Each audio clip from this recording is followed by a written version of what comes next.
আজ 1 বছর পূর্ণ হলো সঙ্গীতা নেই। সঙ্গীতার সাথে আমার পরিচয় 1997 সালে। ইউনিভার্সিটিতে ঢোকার কয়েকদিন পরেই প্রথম পরিচয়ে আমরা খুব ভালো বন্ধু হয়ে গেলাম। আমাদের মধ্যে কোনো প্রেমের সম্পর্ক ছিল না, কিন্তু দুজন দুজনকে বুঝতাম। আমি ছিলাম অরুণচন্ডী টাইপের ছেলে, কোনো কিছুই বেশি দিন ভালো লাগতো না, প্রায় বাড়ি থেকে পালাতাম। বান্দরবান কিংবা খাগড়াছড়িতে কিছুদিন কাটিয়ে আবার ফিরে আসতাম। এভাবেই চলছিল জীবন। বন্ধু মহলে আমার নাম ছিল ট্যুরিস্ট মাহবুব। একটা বড় স্বপ্ন ছিল, কোনো একদিন মাউন্ট এভারেস্টের উপর উঠবো।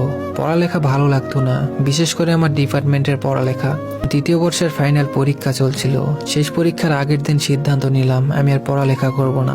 বাসায় বললাম। মতবিরোধের এক পর্যায়ে বাসা থেকে আবার বের হয়ে গেলাম। সঙ্গীতাকে জানালাম। ও বলল, তোর যেটা ভালো লাগে তুই সেটাই কর, কিন্তু চলবি কিভাবে?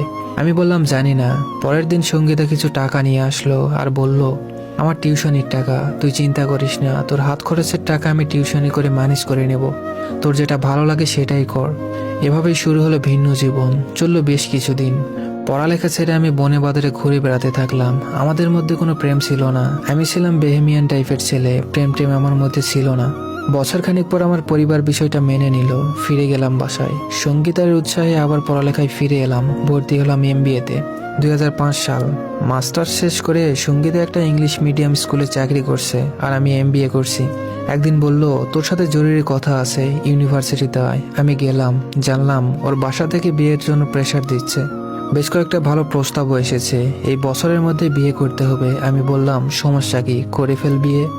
সঙ্গীতা আমার দিকে অভিমান ভরা দৃষ্টিতে তাকিয়ে বলল, না, করব না।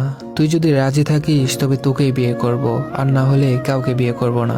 আমি জানতাম আমাদের মধ্যে কোনো প্রেম ছিল না। কিছুক্ষণ চুপ থেকে বললাম, তুই কি পাগল হয়েছিস? আমি বিয়ে করব কেমনে?